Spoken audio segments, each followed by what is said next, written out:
깨달음, 바람엔 리듬이 있다. 겨우내 얼었던 나무 껍질, 내리쬐는 햇살에 기지개 펴는 소리로 일렁이며 마음의 끄트머리를 툭툭 건드린다. 사랑엔 박자가 있다. 잔잔한 마음의 호수, 상상 한 번으로도 돌멩이 첨벙거리는 때림으로 깨어나기 싫은 꿈길을 쿵짝쿵짝 두드린다. 알았다. 천지가 개벽해도 언제나 좋은 날 살게 하는 바람 같은 사랑. 오늘도 우리가 봄과 여름을 통해서 하나님을 발견하기를 원하는데, 바로 계절을 통해서 하나님의 사랑을, 또 우리의 사랑을 깨닫게 해주시는 이 놀라운 섭리를 우리가 오늘도 목격합니다.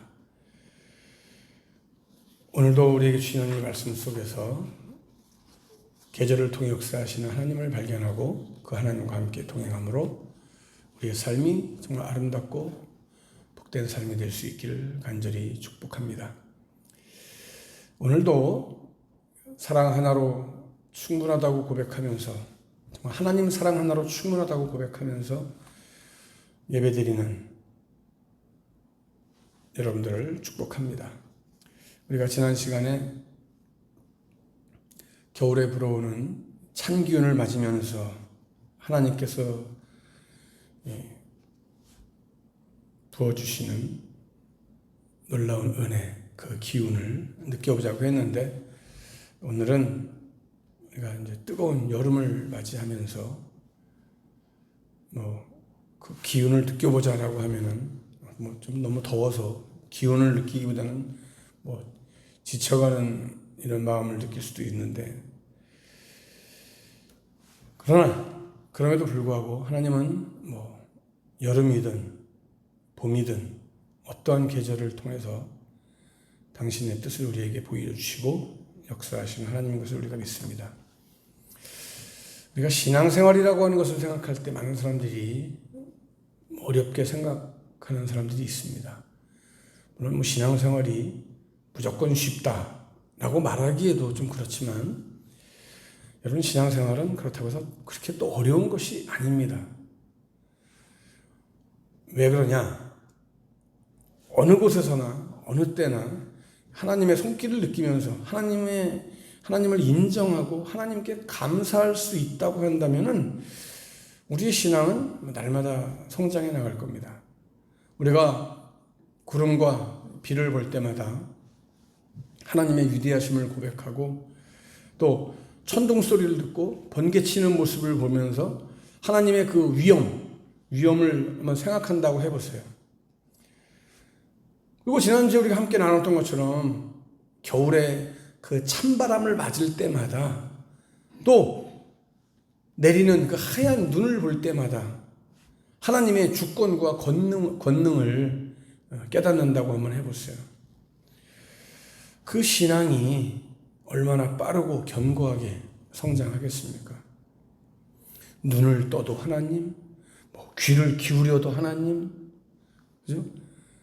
내 오감을 총동원해서 하나님을 느끼고 산다라고 하는 이 삶이 정말 어떻게 보면 우리의 삶 자체가 예배고, 내 삶이 성경 공부고, 내 삶 자체가 찬양이라고 하는 사실이죠.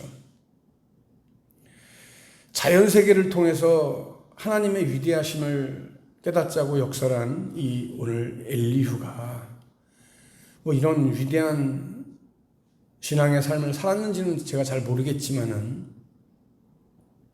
그러나 엘리후의 삶이 어떠했든지 상관없이 오늘 여러분들은 생활 속에서 하나님의 위대하심을 늘 깨닫고 고백하며 찬양하는 가운데 신앙의 성장을 이루는 삶이어야 한다라고 말씀드리고 싶습니다. 오늘은 이 엘리후가 봄과 여름의 신비, 봄과 여름에 느낄 수 있는 하나님의 위대하심에 대해서 우리가 함께 좀 살펴보기를 원합니다. 엘리야는요, 봄에 일어나는 일들로 하나님의 위대하심을 전했어요. 여러분 11절 말씀 보실까요? 그분은 구름에 습기를 가득 채우시고 구름 사이로 번갯불을 번쩍거리시지요 그랬습니다. 습기를 머금은 구름, 이것은 곧 따뜻한 바람이 불어오기 시작했음을 의미합니다. 따뜻한 바람이 불면 대지를 얼리고 사람과 동물들을 깊은 곳으로 들어가게 했던 겨울이 이제 서서히 물러가기 시작한다라고 하는 의미죠. 겨울에 대지를 덮었던 얼음이 녹고 물은 그 넓이가 서서히 점점 더 넓어져 갑니다. 때가 되어 이제 겨울이 지나고 봄이 시작되는 것을 보면 정말 신기해요. 그런데 여러분, 봄은요, 저절로 오는 게 아니에요. 따뜻한 바람을 일으켜서 이 차가운 대지로 불어오는 그 하나님에 의해서 시작됩니다. 그리고 하나님께서 습기로 빽빽한 구름, 곧 짙은 먹구름 위에 습기를 더하셔서 비를 내리죠.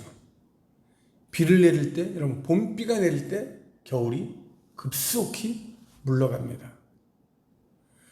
그런데 엘리야는요, 그 구름의 이동 역시 우연히 이루어지는 것이 아니다. 이거 하나님께서 인도하시는 대로 두루 행한다라고 이렇게 말하고 있어요. 우리는 하나님의 명하신 대로 구름이 이동하는 것을 보면서 온 세계상에 일어나고 있는 이 모든 자연현상 역시 하나님의 뜻대로 하신, 정말 하나님의 뜻대로 이루어진다라고 하는 것을 우리가 알게 됩니다. 여러분 한번 보세요. 엘리야가요, 지난주에도 제가 말씀드렸지만 엘리야는 상당한 사람이에요. 제가 볼 때는 특히 이 구름이 조성되는 거, 이 구름의 조성과 구름의 운행만으로도 하나님께서 인생에 얼마나 밀접하게 개입하시는지를 알게 된다고 했어요. 그런데 구름은요, 징벌에 사용되기도 한다고 했어요. 어떤 겁니까, 이게 여러분? 많은 비가 내려서 홍수가 나요. 홍수가 나면 어떻게 돼요? 땅 위의 모든 것들, 소산물들, 토지들 파괴되잖아요. 바로 이것이 사람들을 징계하시려고 하는 하나님의 뜻 가운데 이루어지는 것이다 라고 엘리야는 얘기하고 있어요. 그뿐만이 아니에요. 피해만 줘요? 징계만 해요? 아니에요. 구름은 토지를 위해서 사용되기도 해요. 하나님께서 복을 주시고자 하실 때 어떻게 해요? 적당한 비를 내려서 초목과 작물들이 잘 자라도록 해주시는 거예요. 그래서 풍성한 수확을 거두게 해주시는 겁니다. 더 나아가서 구름은요, 하나님께서 긍휼을 베풀어 주시기 위한 일에도 사용하신다라고 하는 거죠. 불쌍한 사람들을 향해서 사랑을 베푸시기 위해서 구름을 사용하시기도 하십니다. 뜨거운 햇볕을 막아주셔서 이 뜨거운 사막길을 걸어갈 때 구름을 통해서 햇빛을 가려주시기도 하고, 바로 이스라엘 백성들이 여러분 출애굽할 때 구름 기둥과 불 기둥으로 함께 하셨던 모습을 생각하시면 됩니다. 적당한 비를 내리시고, 그리고 그들로 하여금 좋은 조건에서 일하게 만들어 주십니다. 그러니 여러분, 우리는 이 봄을 알리는 봄비를 통해서도 하나님의 위대하심과 능력을 깨닫고 고백할 수 있어요. 자, 여러분, 이렇게 봄이라고 하는 계절은 참 어떻게 보면 약동의 계절, 생명의 계절 우리가 말을 하잖아요. 하나님은 그 봄의 현상을 통해서 당신의 위대하심을 우리에게 보여주셨어요. 요즘은 봄이 봄 같지 않게 지나가는 경우가 참 많죠. 봄이 너무 짧아요. 있는 것 같지도 않게 지나가 버려요. 그나마 우리나라는 여러분 그래도 이 사계절이 아직까지는 있어서 하나님의 그 역사하심, 하나님의 놀라우신 주장하심을 우리가 그래도 볼 수가 있어요. 자, 그뿐입니까 여러분? 엘리야는요 여름을 통해서도 하나님의 위대하심을 지금 표현하고 있어요. 여러분 지금 우리가 계절도 그렇잖아요. 이제 오늘 5월의 마지막 날이에요. 그죠? 우리가 옛날에 5월 하면 따뜻한 봄으로 우리는 생각했는데 이제는 5월은 벌써 초여름이에요. 아니 어떻게 보면은 뭐 5월인데 초여름이 아니라 한여름 같은 날씨가 계속되기도 해요. 그래서 봄인가 싶더니 봄도 느끼지도 못하고 여름을 맞았어요. 여러분 봄에도 그렇지만 여름이 되면은 비를 머금은 구름의 활동이 더욱더 활발해지죠. 그래서 이 구름 활동은 번개를 동반하기도 하고 엘리야는요 이 번개빛의 구름에 대해서 언급하고 있죠. 여러분 우리 현대 과학은 이걸 어떻게 하고 있어요? 번개를 서로 다른 극과 극을 가진 다른 극성을 가진 구름끼리 부딪힘으로써 충돌함으로써 일어나는 것이다라고 설명하고 있잖아요. 야, 그런데 여러분 보세요. 엘리야 역시 구름들 중에서도 특별히 이 번개를 간직하고 있는 구름을 언급하고 있는데 이 고대 사회에서 이런 생각을 하고 있었다는 자체가 이거 놀라운 일이에요. 그래서 15절에서 그랬잖아요. 당신은 하나님께서 어떻게 구름을 만드시고 어떻게 번개를 번쩍이게 하시는지 아십니까? 대단한 식견이죠. 어떻게 이 고대 사회에 이런 과학적인 지식을 가지고 있었을까? 엘리야는 구름의 생성이나 역할만이 아니라 구름의 모습까지도 참 이게 신기하고 좀 기가 막히다라고 표현하고 있어요. 그가 생각할 때 이 비를 머금은 구름이 어떤 기둥도 없이 하늘 위에서 이게 자유롭게 이게 펼쳐져 있다라고 하는 이것이 너무나 신비한 거예요. 그러면서 엘리야는 이 모든 신기한 일, 이 기묘한 일이 온전하신 분, 곧 온 우주를 운행하시는 또 섭리하시는 주권자이신 하나님의 지혜라고 이렇게 말하고 있어요. 엘리야는 남풍, 다시 말하면 이 사막에서 불어오는 바람으로 말미암아 공기가 뜨겁게 달궈지고 그래서 사람들이 더위를 느끼게 된다라고 이렇게 얘기하고 있어요. 이거 어떻게 됩니까? 그러니까 입고 다니는 옷이 더워지는 거잖아요. 그래서 어떻게 옷을 벗는 거죠. 지금 겨울 옷 입는 사람이 있습니까? 여름이 본격적으로 시작되면은 하늘은 이 녹거울과 같아져서 어떻게 한다고 했어요? 열기를 뿜는다고 그랬어요. 그래서 이제 그 열기 때문에 사람들은 일하지 못하고 쉬게 된다 이렇게 말합니다. 물론 이 모든 되어지는 일을 우리 사람이 이해할 수가 없고 오직 하나님께서 친히 이 일을 행하신다라고 엘리야는 말하고 있습니다. 여러분 그러면서 엘리야는 오늘 마지막에 우리에게 뭐라고 말을 합니까? 이 모든 일을 생각하면서 이러한 위대하신 하나님께 불평하는 것이 얼마나 어리석은 일인지를 알아라 라고 이야기하고 있습니다. 하나님의 일하심, 하나님의 행하심, 하나님의 역사하심을 알아라. 여러분 아는 것이 힘이다라고 하는 말 많이 들었죠? 우리는 하나님을 알아야 됩니다. 하나님을 알아야 돼요. 하나님을 아는 것이 힘이에요. 하나님을 아는 것이 지혜예요.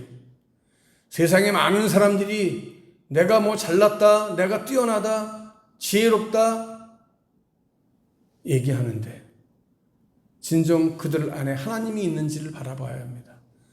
저들이 하나님을 아는가? 여러분, 하나님을 아는 사람이 지혜 있는 자입니다. 하나님을 아는 사람이 힘 있는 자입니다. 하나님을 제대로 아는 사람이 이 세상을 살아갈 수 있는 능력을 소유한 자입니다. 오늘 우리 모두가 하나님을 더욱더 깊이 알아가는, 하나님을 경외하는 이런 삶이 되시기를 원합니다. 그럴 때 우리를 통해서 이 마지막 시대 봄, 여름, 가을, 겨울을 통해서 당신의 위대하심을 보여주신 하나님께서 당신을 알아가고자 힘쓰는 우리에게 오늘도 참 지혜를 주시고 참 능력을 주셔서 이 힘들고 어려운 이 마지막 시대를 믿음으로 싸워 승리할 수 있게 해 주실 것을 분명히 믿습니다. 오늘 이 하나님을 바라보면서 계절 속에서 우리에게 깨닫게 해주시는 하나님의 놀라운 그 위대하심을 바라보며 목격하며 더욱더 깊이 하나님을 알아가는 저와 여러분 다 될 수 있기를 주님의 이름으로 간절히 축복합니다.